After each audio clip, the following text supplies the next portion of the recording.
How are you? Hope you're good.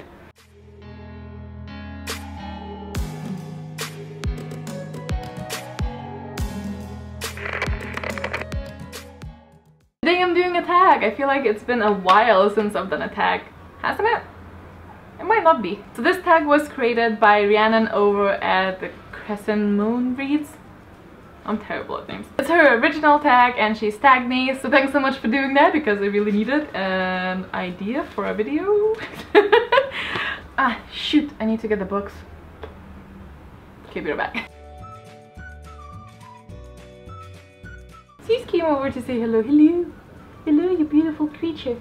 I tried to like get in the mood of this video, so I put a crescent moon necklace. That's the closest I can get to like anything with this theme, so an attempt was made. Right, so let's get onto it. Actually, let me pull the video so I get the questions right. Do you guys also do that? Like you sometimes go on to here and then you don't remember what you were looking for?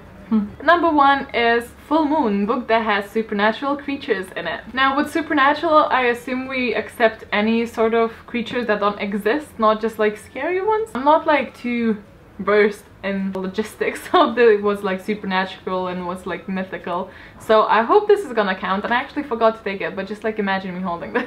I'll go ahead and say The Hobbit because I feel like that one's filled with all sorts of creatures, from the trolls to the elves to, you know, like literally every single race in those books except from human, because that's probably not supernatural for us.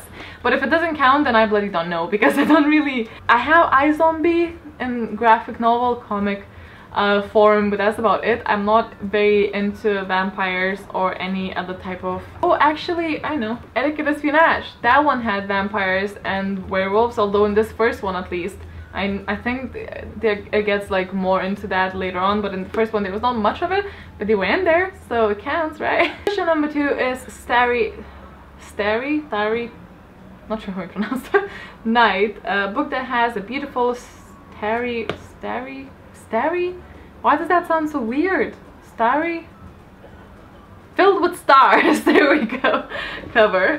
For that one I went with Long Way to a Small Angry Planet because look at it. But also, no, I could have said Empress of a Thousand Skies because it also has a really beautiful cover. Actually, I should read that. Question number 3 is Out of This World, favorite sci-fi book. I usually would say Hitchhiker's Guide to the Galaxy, but to be fair, I don't remember enough of it. That's why I repurchased the books, because I read them like way back.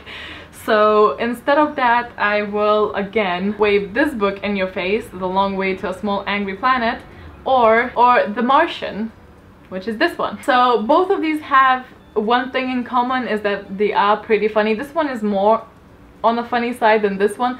This one has more characters and character development, obviously naturally, because this one only has one character really, but both are quite different. Both are adult. This one is more about different species coming together and all the racial problems that others put upon them, and it's all about friendship. And this one is about surviving in Mars when you accidentally got left there, and it's really, really amazing. I actually have to say that this probably is my favorite, but I do just love sci-fi in general. It's a very hit or miss. I find that with sci-fis I need to have humor in there, because otherwise it's very technically heavy, if you know what I mean. There's a lot of terms going on there. Girl needs some laughter. Number 4 is Creature of the Night, thriller with a killer. I like how this question sounds. I had to go with Sherlock Holmes. I don't know if that counts as a thriller, or I don't know if that counts as a thriller. Other than that, I would have to go back way back for my teenage years when I was really enjoying Dan Brown's books, and Angel and Demon would be that one. But this is not my go-to genre. I assume a lot of people would answer with a Stephen King book. I tried Stephen King's audiobook, but I really did enjoy it up until a point, but then I started really daydreaming and then I lost my point. And I think I would really love his book, because I just need to give it a go, like a better go than I did until now. But I'm also not into horror, so yeah. Speaking of Dan Brown, there's a new book and I'm sort of tempted to get it because I did read all of the previous ones. It was like years ago though. So I sort of want to see if I'm still gonna enjoy it. Plus I feel like it's such a holiday read as well. It's just so non-committal. Number 5 is The Moon Controls the Tides. This is name a book with water in it. So for me, has to be Avatar: The Last Airbender. Water is one of the elements that people control in these. I'm actually not sure if this was a comic first or an anime first. I definitely was introduced to the anime first and then went on to these. This is about an avatar who is controlling all 4 elements, but technically most of the people, well actually all of the people except for Avatar only control 1, and so there's fire, earth, air and water is, as I said, one of the elements, so clearly takes a lot of space in this and fits this question perfectly.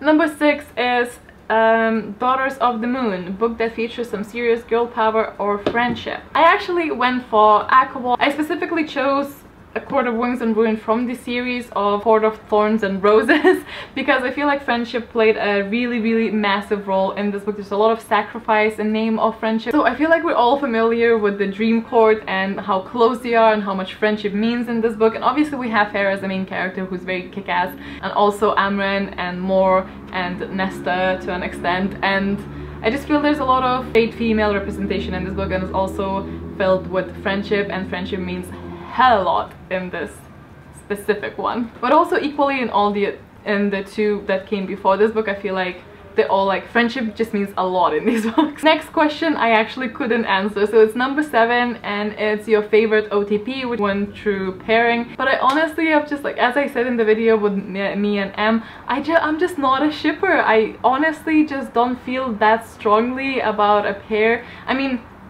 most of the time I'm actually really happy with the pairs that we have in books, and maybe I just haven't encountered yet, but I'm just not a big shipper, so I really couldn't answer this question. I sat and thought about it, but I don't know. Let me know down in the comments what is your OTP, because I honestly don't know, but I love reading those. I think I had a picture with an OTP from Harry Potter and people commented, and I just love the answers. Some of the things I'd never even thought about, so I would really love to read some comments with OTPs because I love reading about them. I just never have like extreme strong feelings about 2 characters and I just want them to be together. But I totally relate to people who do, and I think at some point I will find it. Number 8 is Waxes and Wanes, the book that played with your emotions, and for that one I have to say it's Sold to the Sea by Ruta Šepetys. It's a really touching book about, if I remember correctly because it's been a while, Second World War and some Lithuanian and German people and how they were trying to move from one place to another, and it's really touching. It's from different perspectives and it's really revealing, and I just thought that it was a brilliantly written book. I still haven't read any of the other ones, but I feel like I should at some point. I'm quite versed in the historic part of these type of regions because that is what we were taught in history classes in Lithuania, so I don't feel like that extremely. But also most of our required readings from Lithuanian perspective was quite, even if it was fiction, most of it is quite depressing. Quite understandable because of the history. It was either that or more like, if you go back, way back, it's more like agricultural, and I think I just had my share of those, and so now I don't really reach for them. But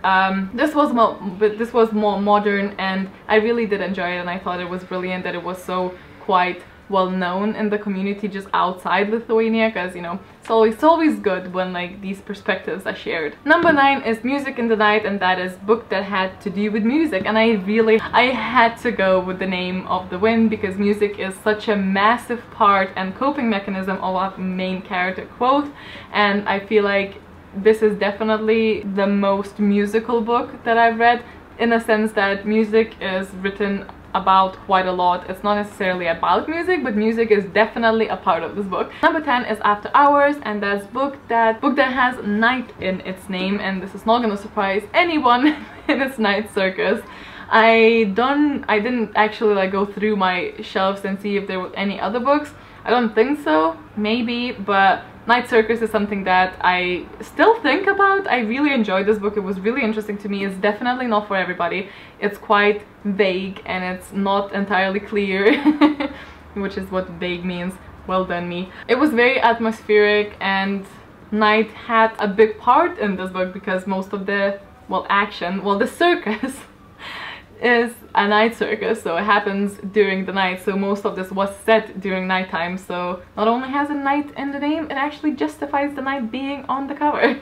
Yay! And then the last question is Crescent Moon, and a book that features goddess or goddesses. This was actually way harder than I expected, because this is, I suppose the name of the one possibly has that, but it's never really specified. It's very all mysterious, and this one technically I think it's a god, and it's hard to find a goddess because that's female, right? Unless I'm getting this really wrong, but I have to go with monstrous because our main character has a god in her, so it's sort of by proxy she's a goddess. Let's go with that. I don't know, it's actually kind of sad that I couldn't find a book that has a goddess in it. It's just all gods. How sexist. Hope you guys enjoyed this. Thank you, Rhiannon, again for tagging me. She's also went and tagged like a bunch of people that we know and like that we both know, and it's, you know, in common. So if you're watching and you want to do this tag, please do this tag and consider yourself tagged by me. So thank you so much for watching. Hope you have a wonderful day. I'm really looking forward to reading your OTP comments, and I'll see you next time. Bye!